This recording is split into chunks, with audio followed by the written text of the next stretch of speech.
হবে যে ফোনের ভিতরে যতগুলো কম্পোনেন্ট আছে প্রত্যেকটা কম্পোনেন্ট একই ভোল্টেজে চলে না। যদি একই ভোল্টেজে চলতো তাহলে পাওয়ার ম্যানেজমেন্টের দরকার ছিল, তারা বিভাগ দিয়ে সব পার করে দিত, সব চলতো, তাই না? পাওয়ার ম্যানেজমেন্ট করতেছে কিভাবে? আমাদের ব্যাটারি ভোল্টেজ কি সবসময় এক থাকে? থাকে না, কোনো সময় 3.7, কোনো সময় 4.2 থাকে একটা অপশন, তাই না? তার মানে যদি ডাইরেক্ট ভিভ্যাট দিয়ে সবকিছু রেগুলেট করতো তাহলে হয়তো কি আদার যত কম্পোনেন্ট আছে যখন ব্যাটারি চার্জ কমে যেত তখন পুরো ভোল্টেজ কম পেত, হঠাৎ সেট ডিস্টার্ট হয়ে যেত, হঠাৎ সেট ডিস্টার্ট হয়ে যেত, তারপরে বিভিন্ন সমস্যা হইতো।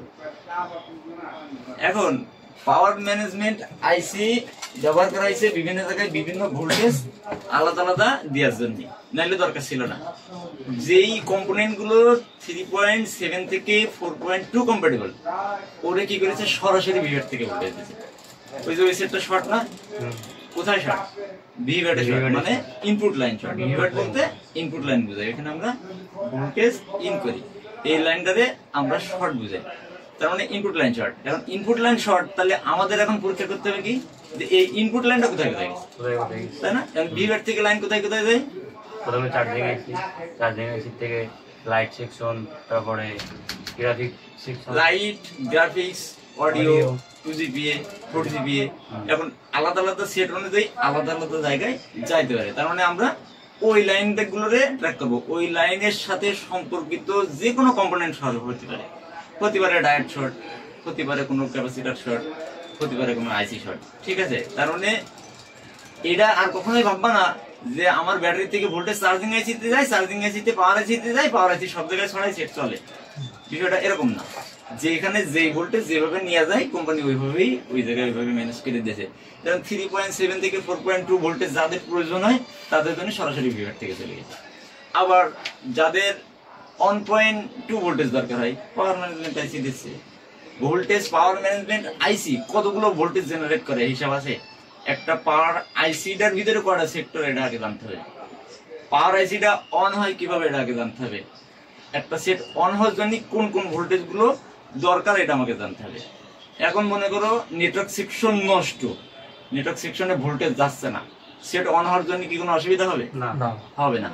যদি অডিও সেকশন নষ্ট, সেট অন হওয়ার জন্য কোনো অসুবিধা হবে? না, হবে না। তার মানে আমাদের যদি সিপিইউ, এমএমসি, র্যাম এই তিনটা জিনিস ঠিকভাবে চলে তাহলে তো সেট অন হয়ে যাবে।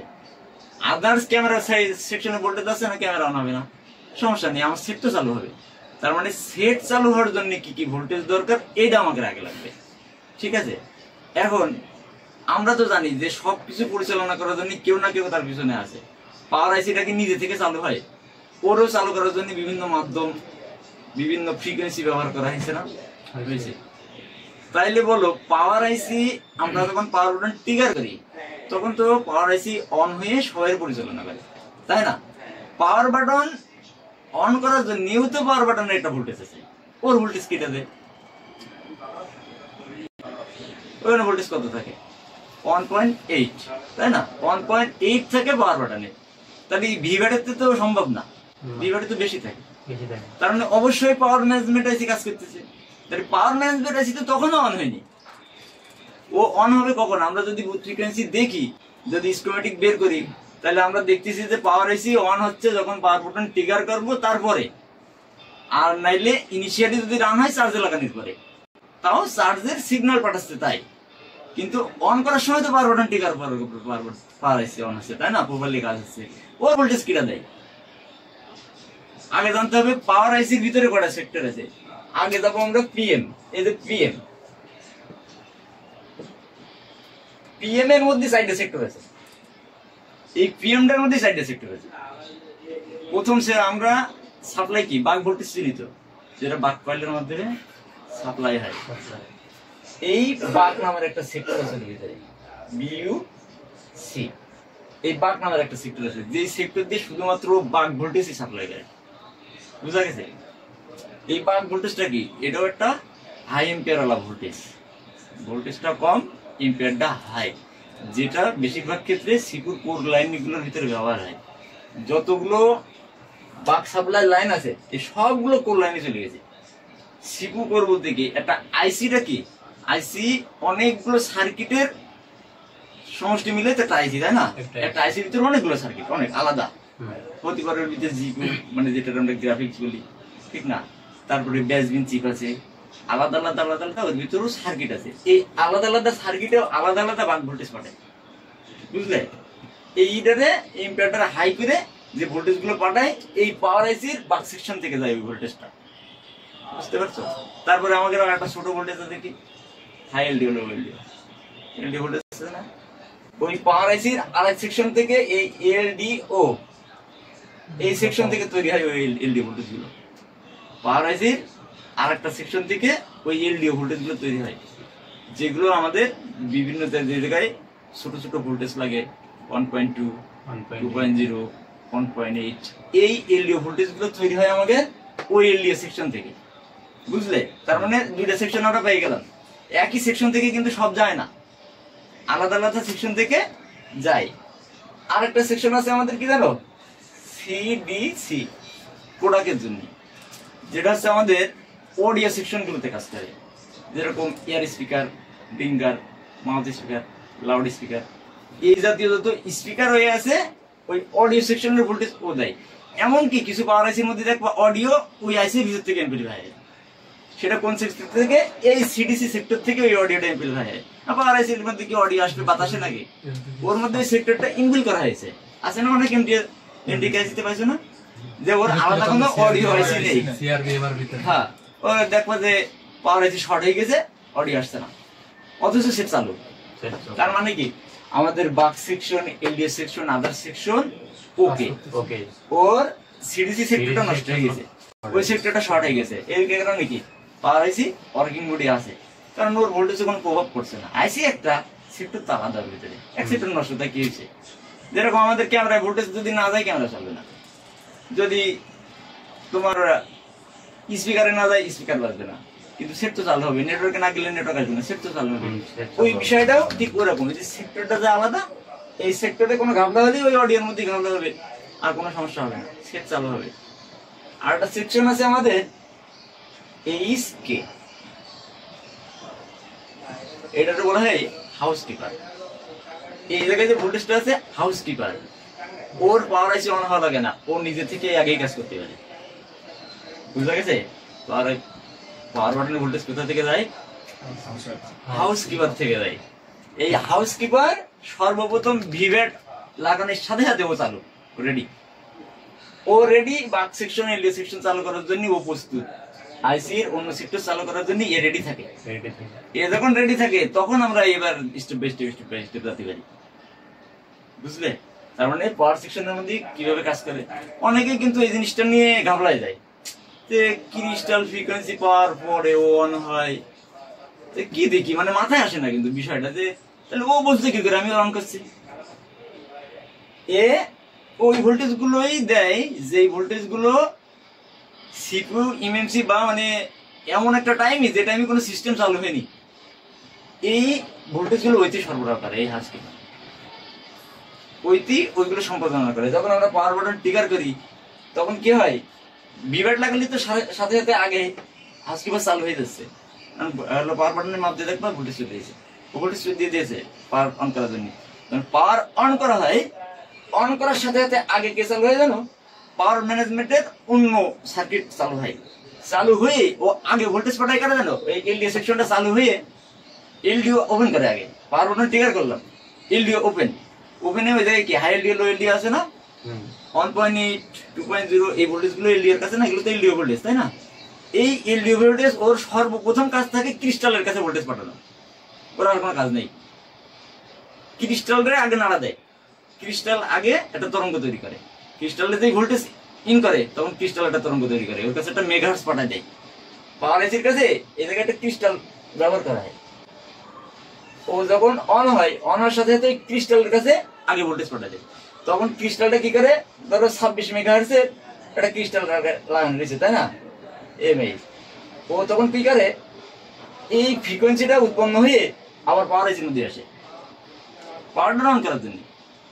কিন্তু এরা অন করেছে কিটা, হাউসকিপার অন করে দিয়েছে, দিয়ে ও এখানে আসে ওই ফ্রিকোয়েন্সিতে, ওই মেগাহার্টজ স্পিডে এরে অন করে এ আবার এই মেগাহার্টজটারে কিন্তু সিপুর কাছে পাঠায় দেয়। সিপুর কাছে পাঠা দিয়েছে, কারণ ওর সমস্ত কিছু পরিচালনা করতে গেলে সিপু জানা লাগবে। এই যে হাই এলডিও আর লো এলডিও, কারণ ওর ভোল্টেজ ওর মধ্যে ব্যাক যায়, ওর মধ্যে ফিডব্যাক পাঠানো হয়, ওর মধ্যে এটাই বোঝানো হয় পাওয়ার আইসিরে যে আমার সমস্ত ভোল্টেজ, সমস্ত কম্পোনেন্ট চালানোর জন্য আমার ভোল্টেজ রেডি, এটা ওর বোঝানো হয় আমি ওকে। এই সিগন্যালটাই ও আবার সিপুর কাছে পাঠাবে যে আমি পাওয়ার রেডি, আমি পাওয়ার প্রস্তুত, সমস্ত কম্পোনেন্ট। ওর ফ্রিকোয়েন্সি সিপুর কাছে চলে যায়।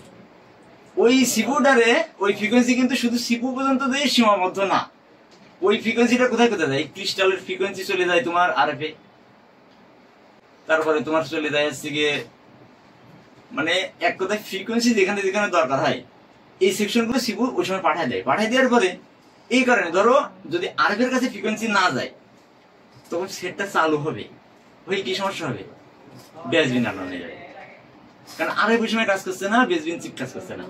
ঠিক আছে, কিভাবে প্রোগ্রাম গুলো চলে বুঝতে পারি তো। তার মানে পাওয়ার আইসি এখন তাহলে সেট অন হওয়ার জন্য আমাদের কি কি দরকার, সেক্টর আছে সাইড ডে নাম্বার 1, এই সেক্টর যদি অন না থাকে পাওয়ার বাটনের ভোল্টেজ যাবে না, তো যাবে না, যাবে না। মাপবো কোনটা আমরা, এ সারি সারি কিছু ক্যাপাসিটর দেয়া থাকে না, এরকম দেয়া থাকে, এরকম সারি সারি কিছু ক্যাপাসিটর দেয়া থাকে, দেয়া থাকে না। এই ক্যাপাসিটর গুলোর ভিতরে আমরা ভোল্টেজ পাবো, কোন ভোল্টেজটা, ভিপিএস, যে ভোল্টেজটা আউটপুট করে, যে ভোল্টেজটা ভিপিএস আউটপুট করে, এই জায়গায় 3.7 থেকে 4.2 ইনপুট ভোল্টেজ পাবো, তাই তো। আমরা এটা চেকিং করব কোন পদ্ধতিতে, চার্জিং ইন অবস্থায় ব্যাটারি ছাড়া, বুঝা গেছে, ব্যাটারি ছাড়া এই জায়গায় আমরা একটা ভোল্টেজ পাবো, এটা হচ্ছে আমাদের ইনপুট ভোল্টেজ। আউটপুটে আমাদের কি থাকবে, হাই এলডিও লো এলডিও, এই বাক সাপ্লাই যতগুলো আছে, এই বাক ভোল্টেজ গুলো যে কয়েল গুলো আছে না, প্রত্যেকটা কয়েল আমরা মাপ দেবো। মাপ দেওয়ার পরে আমরা একটা কয়েল কিন্তু মাপ থাকবে না, ওটা হচ্ছে আমাদের মোডেম ভোল্টেজ, ওটা সিম লাগানোর পরে মানে ওটা আমাদের দরকার নেই, আমরা স্কিমেটিক দেখলে তো বুঝতে পারবো যে এটা মোডেম ভোল্টেজ, লেখা থাকে না এটা মোডেম ভোল্টেজ। তার মানে আমরা আদার্স কয়েল গুলো মাপ দেবো, বাক ভোল্টেজ গুলো ঠিক আছে কিনা। কেন ঠিক থাকা দরকার, আমরা তো ডেড বুট রিকভার করছি, তাই না, অন্য কিছু না, অন্য সব নষ্ট হয়ে যাক। কিভাবে সেট চালু হচ্ছে না হচ্ছে এটা আমরা পরে দেখবো বইটে, আমরা দেখবো সেটা কেন চালু হচ্ছে না। আমাদের দরকার আগে দরকার বাক ভোল্টেজটা আউট হচ্ছে কিনা, ইনপুট ভোল্টেজ পাওয়ার পরে এই বাক ভোল্টেজটার কাজ কি, বাক ভোল্টেজটা কোথায় যাচ্ছে, সব সিপুর কোরের মধ্যে যাচ্ছে। কোরের মধ্যে কি কাজ, ওই যে সিপু চালু করছে, বেসবিন সিপু চালু করতেছে, আদার্স সেক্টরে এই বাক ভোল্টেজ গুলো যাচ্ছে এখান থেকে। তার মানে সেট চালু হওয়ার জন্য আমাকে সিপু সচল হওয়া দরকার না, তার মানে আমাদের এই বাক সাপ্লাই গুলো আগে দেখতে হবে।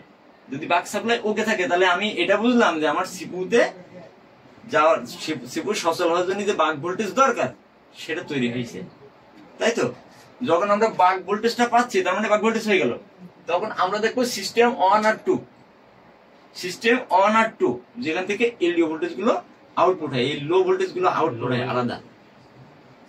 এই কিছু কিছু আইসিতে এরকম থাকবে যে সিস্টেম 1 সিস্টেম 2 মানে পরপর দুইটা বাক কয়েল, ঠিক আছে। এখানে সিস্টেম 1 আর 2 এর ভোল্টেজ থাকবে, সিস্টেম 1 এ থাকবে 2.0, সিস্টেম 1 এ থাকবে 1.2, এই ভোল্টেজটা থাকবে। এমনও কিছু থাকতে পারে যেরকম এই বোর্ডটা, এর কিন্তু সিস্টেম 2 এখানে, সিস্টেম 1 এখানে, দেখছো, মানে এই কোনায় একটা আর এই কোনায় একটা। এইটা বিষয় না, খুঁজে নিতে হবে আমাদের স্কিমেটিক অনুযায়ী যে আমাদের সিস্টেম ভোল্টেজ দুটো কোথায়, 1 কোথায় 2 কোথায়, পাশাপাশি থাকতে পারে, এই পাশে পাশে থাকতে পারে। সিস্টেম ভোল্টেজ দুটো কি কি ভোল্টেজ, 1.2 আর 2.0, আর বাক সাপ্লাই এগুলো আমাদের ভোল্টেজ থাকবে এরকম 0.7 বা 0.8, এর আশেপাশে একটা ভোল্টেজ স্টেবল থাকবে। যদি আবার ফ্লাকচুয়েট হয় তাহলে সমস্যা, যদি ফ্লাকচুয়েট হয় তাহলে নিশ্চিত সমস্যা আছে, কোনো না কোনো লাইনে শর্টিং থাকার কারণে। বাক সেকশনটা এমন একটা সেকশন, ওই সেকশনে যদি শর্টিং থাকে আদার সেকশনও ডিস্টার্ব হয়ে যাবে, ঠিক আছে, কারণ ওটা কিসের সাথে রিলেটেড, সিপুর সাথে। এখন আমাদের ভোল্টেজ খুঁজতে কটা, তিনটা, একটা হচ্ছে বাক ভোল্টেজ আর দুইটা হচ্ছে সিস্টেম ভোল্টেজ। কারণ আমাদের র্যাম চালু হওয়ার জন্য 2.0 ভোল্টেজ দরকার আছে না, 1.2 ভোল্টেজ আমাদের র্যামে যাচ্ছে 2.0, ঠিক আছে। সিপুর করে যাচ্ছে, সিপু চালু হওয়ার জন্য 1.2 লাগতেছে, তার মানে আমাদের 1.2 2.0 বাক ভোল্টেজ ওকে, মানে আমাদের সেট চালু হওয়ার মতো পাওয়ার ওকে, আর কিছু দেখা লাগবে না। যদি এই পাওয়ারটা ওকে থাকে আমরা এবার সরাসরি লাইন ট্র্যাক করবো যে এই ভোল্টেজটা সিপু পাচ্ছে কিনা, এমএনসি পাচ্ছে কিনা, র্যামে পাচ্ছে কিনা, এরপরে আমরা স্টেপ বাই স্টেপ আগে চলে যাবো যে আমাকে সিপু রিভলভ করতে হবে, সিপু কাজ করছে না কেন বা অন্য কেন, মানে পাওয়ার তো আমরা কনফার্ম হয়ে গেছি, তার মানে আগে হচ্ছে পাওয়ার কনফার্ম। বুঝতে পারিস? এইটুকু নিয়ে আর কনফিউশন আছে কোনো? তার মানে পাওয়ার কিভাবে মাপবো এটা তো বুঝতে পারিস। এমনও কিছু আইসি আছে যেটা সিপিইউ ওরে ফিডব্যাক না পাঠানি পর্যন্ত ও চালু হয় না, তখন আবার একটু ঘাবড়ায় যাওয়া। এই পাওয়ারটারে তুমি এখন মাপ দিলে তো ভোল্টেজ পাচ্ছ, এ চালু, বুঝলে? এমনও কিছু পাওয়ার আছে আপগ্রেড যেটা একটা মাত্র এই যে হাউসকিপিং আছে এ আগে চালু করে, চালু করার পরে ওরে চালু করে, ও চালু করে সিপুর কাছে সিগন্যাল পাঠাই। ওই যে লো এলডিও ফিডব্যাক আসে না পাওয়ারের কাছে, কিন্তু ওর ফিডব্যাক ওর কাছে আসে যে আমার অল ভোল্টেজ ওকে। ওই এলডিও ভোল্টেজ হাই এলডিও লো এলডিও যখন ঠিক থাকে ওটা আবার পাওয়ার আইসির কাছে আবার দেয় যে আমি ভোল্টেজ ওকে আছি। এই পাওয়ার আইসি তখন সিপুরে জানাই যে হ্যাঁ আমার সমস্ত কম্পোনেন্টে দেওয়ার মতো ভোল্টেজ এখন ওকে, আমি পাওয়ার রেডি। এই ভোল্টেজটা যখন সিপুর কাছে পাঠাই, সিপু তখন কি করে ওরে আবার একটা ফিডব্যাক পাঠায়। ওই ফিডব্যাকটার নাম আছে ওই যে পাওয়ার অন রিসেট। একটা সিস্টেম কিন্তু আবার আলাদা আলাদা লেখা থাকতে পারে, কোনোটা পাওয়ার অন রিসেট থাকতে পারে, কোনোটা আছে রিলোড পাওয়ার এরকম আলাদা আলাদা, বা পাওয়ার অন হোল্ড এরকম আলাদা আলাদা থাকতে পারে, নামের বিষয় না। ওই লাইন দিয়ে তখন সংকেত পাঠাই ওরে যে তুমি এখন পাওয়ার দাও।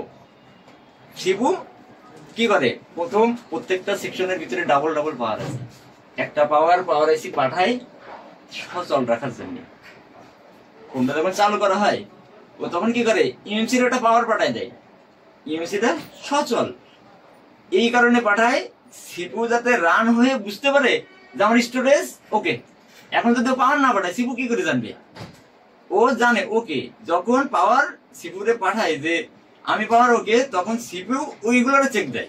এটা কিন্তু অনেক ন্যানো সেকেন্ডের মধ্যে হয়ে যায়, আমরা তো বুঝতে পারি না। তখন চার্জ দিচ্ছি অন হয়ে যাচ্ছে, কত জায়গায় ভোল্টেজ আসা করছে। তখন প্রসেসরটা কি করে ও দেখে যে আমার স্টোরেজ ওকে, র্যাম ওকে, তখন ও পাওয়ার রেখে হ্যাঁ আমার আদার সাইড ওকে, তুমি এখন ভোল্টেজ দাও। তখন ও বিভিন্ন ভোল্টেজ গুলো ছাড়া শুরু করে। বুঝা গেছে? এরকম যখন ওই পাওয়ার এর ক্ষেত্রে কি করবো আমরা তখন ওই ফিডব্যাক নেওয়ার চেষ্টা করবো। সিপিইউ যদি ওই পাওয়ার অন রিসেট পাঠায়, আমরা স্কিমেটিক দেখবো যে পাওয়ার অন রিসেট কোথায় আছে, ওই পাওয়ার অন রিসেটটা ওই লাইনটা ট্র্যাক করবো। যে সিপিইউ যদি ফিডব্যাক পাঠায় তাহলে আমার পাওয়ার ওকে ওই পাওয়ার গুলোর ক্ষেত্রে, কিন্তু এগুলো তো আমরা সরাসরি পাচ্ছি। বুঝা গেছে? তার মানে সব ওকে থাকলেই তো সিপুর কাছে ও সিগন্যাল দেবে যে আমি ওকে আছি, তখন সিপু সিগন্যাল দেবে। তখন আমরা পাওয়ার অন রিসেট ওই লাইন যদি ট্র্যাক করে দেখি না ওই লাইন ওকে, তার মানে ওকে। ওই লাইনই 1.8 এর মতো একটা ভোল্টেজ আসবে, সিপু পাঠাবে, ঠিক আছে, ডাটার সাথে একটা ভোল্টেজ পাঠাবে, তখন আমরা বুঝবো ওই লাইনটা ওকে। তার মানে পাওয়ার নিয়ে আশা করা যায় যে সমস্যা হওয়ার কথা না। সেক্টর কটা মনে থাকতে হবে, বাক সাপ্লাই, এলডিও, সিটিসি, এইচসি, তাই না? আমার অনেক ফোনে কিন্তু তোমার যে সিটিসি কিন্তু পাওয়ারটা থাকে, ঠিক আছে, আলাদা অডিও আলাদা। এই পাওয়ারটা সব পাওয়ারের ক্ষেত্রে এক না, আলাদা আলাদা সেকশনে আলাদা আলাদা হয়ে যায়। কিন্তু আমাদের দরকার কি সিস্টেম 1 সিস্টেম 2 বাক ভোল্টেজ, তিনটে ওকে পাওয়ার আইসি ওকে, সিস্টেম 1 সিস্টেম 2 আর তিনটে ভোল্টেজ যদি ওকে থাকে পাওয়ার আইসি ওকে। যদি পাওয়ার আইসি আদার সেকশনে খারাপ থাকে সিস্টেম 1 সিস্টেম 2 তে ভোল্টেজ আসবে না, বুঝলে? সিস্টেম 1 সিস্টেম 2 ব্রেক মানে পাওয়ার আইসি নষ্ট, অথবা রিভলভ ডিসঅর্ডারিং মানে কিছু একটা হয়ে গেছে, পাওয়ার রিভলভ করতে হবে, নাহলে রিপ্লেস করতে হবে, নাহলে কোনো শর্ট আছে, লিকেজ আছে, যে কোনো কারণেই সমস্যা হতে পারে। ওই সেটটা শর্ট হয়েছে, ওই সেটটার স্টেপ বাই স্টেপ হতে পারে ওর কোনো ক্যাপাসিটর নষ্ট হয়ে গেছে, হতে পারে পিএডা নষ্ট হয়ে গেছে, মানে ওর সাথে রিলেটেড যে কেউ নষ্ট থাকতে পারে। এবার এক্সট্রা যদি কিছু না বোঝো আমার কাছে জিজ্ঞেস করো, ইনস্ট্যান্ট দুবদাব এমন একটা প্রশ্ন করবা যে আমি বলতে পারবো না, এমন একটা প্রশ্ন করবা যে ভাই রে কেমন একটা প্রশ্ন করে দেখি যে ভাই কি করি কই, এরকম মাথায় বাড়িতে সাজায় নিয়ে আসবা, গুগলে সার্চ দিয়ে দিয়ে সাজাবা যে ভাই এরকম একটা প্রশ্ন করবো, ভাই যেন বলতে না পারে যে ভাই কত শিখেছে কিরাম জানে, একদিন ভাই একটু বের করে দিই। আমারও ইচ্ছা হয় আমি একটু ভাবি, খুঁজে বের করি এবারে এই প্রশ্নটা করলে আসলে কি আমি তো জানি না। কখনো ভাই সিস্টেম 1 বাক করলে কেমন দেবো কেন? ও এইটা দেখো এখন স্কিমেটিক হয়ে গেছে না, আদৌ লেখা আছে কিনা বা কি দেখে বুঝলো? ওই যে দেখো এই যে বি সিস্টেম 2 লা, বি সিস্টেম সিস্টেম 2 লেখা আছে, দেখছো? সিস্টেম দ্বারা এই সাইডে দেখো বিএস1 লেখা আছে, বি সিস্টেম 1, এই দেখো বি সিস্টেম অন লেখা আছে। এখন এই জিনিসটা কিভাবে কাজ করেছে দেখো, এটা আমাদের কি পিএম না, এটা আমাদের পিএম। এখন আমরা এই পিএম যদি স্কিমেটিক দেখতে যাই তাহলে আমাকে লেআউটে যেতে হবে আগে, ঠিক আছে? দেখো এই জিনিসটা বুঝে নাও, আমরা যাবো ওখানে লেআউটে দিয়ে আমরা এই জায়গায় এইভাবে সাজানো, ঠিক আছে? আমরা ডায়াগ্রাম অনুযায়ী বুঝে নেবো আমাকে পিএম এটা না, অনুমান করে দেখো এই জায়গায় তো আর ওইটার মতো ছবি দেওয়া নেই, তাহলে আমরা পিএম এটাই মনে আছে যেহেতু তাই না, এটাই পিএম। আমরা কি করবো, লেআউটে যাবো। আমরা এই গভীরে না যাতে বললে কাজ করা যাবে না। এই জায়গায় একটা নাম্বার আছে দেখেছো, ইউ 2001, এটা একটা ক্লিক করবো, করার পরে এই জায়গায় একটা নাম্বার আসবে দেখছো, ওই নাম্বারটা এখানে গেছে, এটাতে কপি করবো। কপি করছি তো বুঝছো, এটা কপি করবো। কপি করার পরে আমরা কোনে যাবো, স্কিমেটিকে চলে যাবো। স্কিমেটিকে দিয়ে এইখানে পেস্ট করবো, এইখানে পেস্ট দিয়ে এখানে সার্চ করবো। সার্চ করার পরে এরকম এই জায়গায় একটা সিরিয়াল চলে আসছে, সার্চ লেভেল দেখছো। এই সার্চ লেভেলের পরে আমরা যখন ক্লিক দেবো, একটা ক্লিক দিলাম, কোথায় আসছে, এই যে আমাদের ইউ 2001 দেখেছো, মানে আমাদের এই আইসিটা, কোন আইসিটা, এই যে 6358 MT 6358, আমাদের ওই পাওয়ার আইসির ক্যাটালগ এখানে চলে আসছে, ঠিক আছে? এখানে তার বড় আকারে নেই, এখানে তো দুই সাইড ভাবে বোঝানো হয়েছে দেখছো। এখন সিস্টেম ভোল্টেজ দেখো, ওই ভোল্টেজটা কিভাবে কাজ করে, আমাদের কি ভোল্টেজ দরকার ছিল, সিস্টেম 1 সিস্টেম 2। এই যে VSOS সিস্টেম এই পাশে চলে যায়,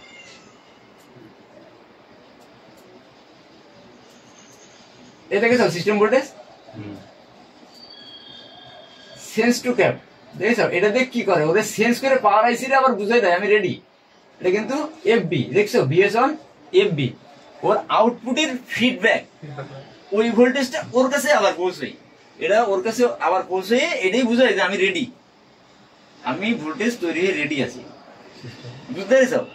এই দুইটা ভোল্টেজ বাক ভোল্টেজ রেডি থাকতে হবে। আর ওকে, কোনো কাটার দরকার নেই, ক্যামেরা অন হচ্ছে না, না নেটওয়ার্ক আসছে না, পরে দেখো, আগে সেট অন করতে হবে। প্রত্যেকটা লাইনের আলাদা আলাদা করে কোন রেজিস্টার দেওয়া, কোন কয়েল দেওয়া, এখানে সব দেওয়া আছে।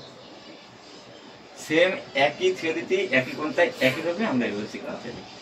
এটা কয়েল, ওটা কি কয়েল ছিল, কোথা থেকে কোথায় কানেকশন, সেম এইভাবে লেআউটে যাব, লেআউট থেকে নাম্বারটা নেব, স্কিমেটিকে কপি করব, ও দেখাই দেবে ওর সাথে কি কি রিলেটেড।